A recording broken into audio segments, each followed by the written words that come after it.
मोदी ऐसे हटेगा नहीं, आप यहाँ बैठेंगे तो हटेगा नहीं।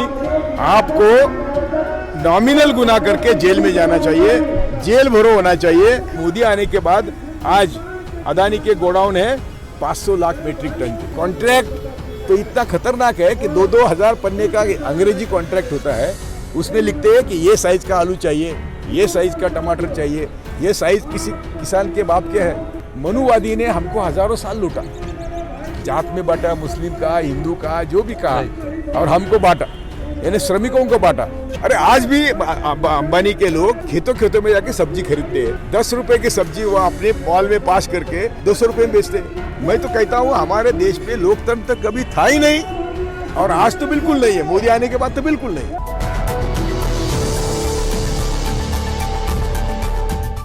थोड़ा किसानों का इतिहास देखेंगे तो आपको मालूम होगा कि ये पहला आंदोलन नहीं है। आज़ादी के बाद किसान के हित में हजारों आंदोलन हुए, लेकिन आंदोलकों को फंसाया गया। आज हम जो थोड़ा अभ्यास करेंगे तो हमको मालूम होगा कि आज देश भर में अदानी के गोडाउन रेडी है। मनमोहन सिंह के ज़माने में 377 मीट्रिक लाख टन धान साटने का एफएसआई के गोडाउन थे, तो कुछ धान प्राइवेट गोडाउन में रखने का इंतजाम था। लेकिन 2014 से 2020 तक मोदी ने सरकारी गोडाउन बनाए नहीं। मोदी ने अदानी को गोडाउन बनाने को कहा, और देखो मोदी आने के बाद आज अदानी के गोडाउन है 500 लाख मीट्रिक टन के, और सरकार के गोडाउन है 370 लाख यानी 400 लाख मीट्रिक टन के। तो अदानी के गोडाउन सरकार से ज़्यादा धान स्टोर कर रहे हैं। और ये जो आज हमें ये बोल रहे हैं कि 3 कानून है किसान के हित में, ये कानून किसान के हित में तो 0% है। ये कानून किसान के किसानी कारपोरेट पूंजीवादियों को देने के कानून है। कॉन्ट्रैक्ट तो इतना खतरनाक है कि 2-2 हज़ार पन्ने का अंग्रेजी कॉन्ट्रैक्ट होता है। उसमें लिखते हैं कि ये साइज का आलू चाहिए, ये साइज का टमाटर चाहिए, ये साइज किसी किसान के बाप के है, हाथ में नहीं है, जो उगाता है वो देता है। रिलायंस तो कह रहा हम कॉन्ट्रैक्ट फार्मिंग में नहीं आने वाले हैं, लेकिन रिलायंस खुदरा बाजार में है ना, रिलायंस की दुकान में सब्जी मिलती है ना, रिलायंस की दुकान में खाने की सब चीज़ें मिलती है। और मैं आपको दावे के साथ कहता हूँ, मैं चैलेंज करता हूँ, मैं जाहिर चर्चा करने को तैयार हूँ, जब किसानों का पसीना खून वो 100 रुपये में लेते हैं, उसके वो 1000 रुपये बनाते हैं, लाख रुपए भी बनाते हैं। वो तो कह रहे हैं चर्चा करके ही बिल लेके आए हैं। बिल्कुल की नहीं चर्चा, क्या पार्लियामेंट में चर्चा नहीं हुई?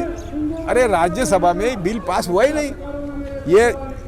यही हुआ, उनकी यहाँ नियत दिखती है कि राज्यसभा में ये बिल पास हुआ नहीं, जबरदस्ती पास कराया, और उसके बाद ठीक तो ऑर्डिनेंस क्यों लाया? कोरोना के बहाने तुम ऑर्डिनेंस लाते हैं और बाद में वो पास करते हैं, तो इसका मतलब ही है। तो आज भी कानूनी तरीके से वो ऑर्डिनेंस लाके ये कानून सस्पेंड कर सकता है, निरस्त कर सकता है, और उसके बाद पार्लियामेंट का सैंक्शन ले सकता है। इतनी जल्दबाजी क्यों की? जल्दबाजी इसलिए करी थी कि दो कारण है। एक तो आप सब मालूम नहीं कौन जिसकी जात के, कौन से धर्म के है, लेकिन यहाँ मनीवादियों और मनुवादी इनकी साठगांठ है। मनुवादी ने हमको हजारों साल लूटा, जात में बांटा, मुस्लिम का, हिंदू का, जो भी कहा, और हमको बांटा, यानी श्रमिकों को बांटा, और आज उनके साथ मनीवादी आए हैं। तो ये जो उनकी मनुवादी की सोच ऐसी है, आप पढ़िए गोलवरकर, सावरकर, तिलक पढ़िए, उनका कहना है कि हम इस देश के गुलाम हैं, हाँ मालिक वो है, और हमारा अधिकार सिर्फ 2 जून की रोटी है। वो तो कह रहे हैं कि कुछ एक किसान को ही प्रॉब्लम है इससे। तो वही बात बोल रहा हूँ मैं कि एक किसान, मैं कहता हूँ कि ये गटर में रहते हैं, पानी पे रह रहे हैं, ये किसान क्या इनका भेजा नहीं है?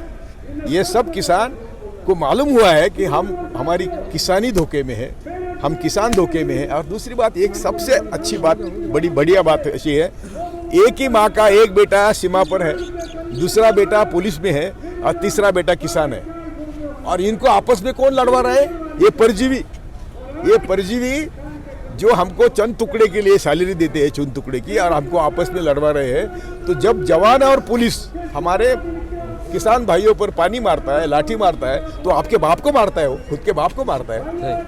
ये जब तक हम किसानों के और पुलिस के घर घर ये मैसेज नहीं जाएगा कि किसान और जवान हमारे बेटे हैं, किसानों के बेटे हैं, और ये आपस में लड़वाते हैं, तो ये हमेशा हजारों साल मनुवादियों ने यही किया कि हमें आपस में लड़वाया। ये फर्जी जो प्रोटेस्टर हैं वो फर्जी किसान हैं। वही तो देखो ना, अब ये फर्जी है।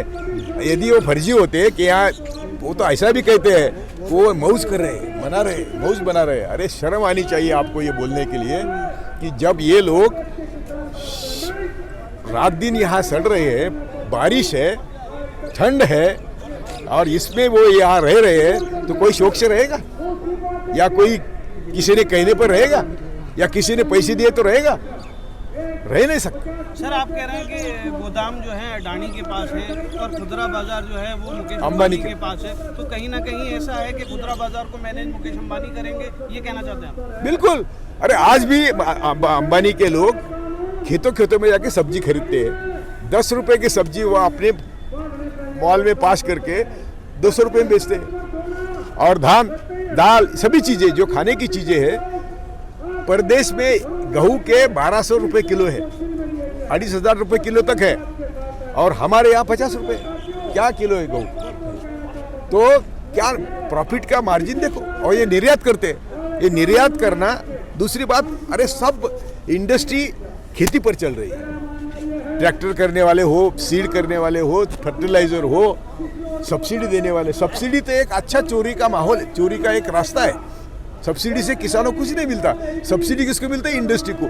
अभी कोविड के दिनों में भी 1,40,000 करोड़ की सब्सिडी यानी किसान इंडस्ट्री को दी। किसानों को क्या मिला? तो किसानों को कुचल के मारने के लिए ये कानून है, तीनों कानून। मैं आपको रिपीट करता हूं, यदि गोडाउन के यानी स्टोर का लिमिट खत्म किया तो सभी गोडाउन अदानी के हैं, और वो अदानी के अंबानी के खुदरा बाजार में बेचेगा या प्रदेश भेजेगा। तो ये जो आज तुम्हारे लिए गेहूं मिलते हैं वो अदानी अंबानी बोलेगा वही रेट से बेचेंगे।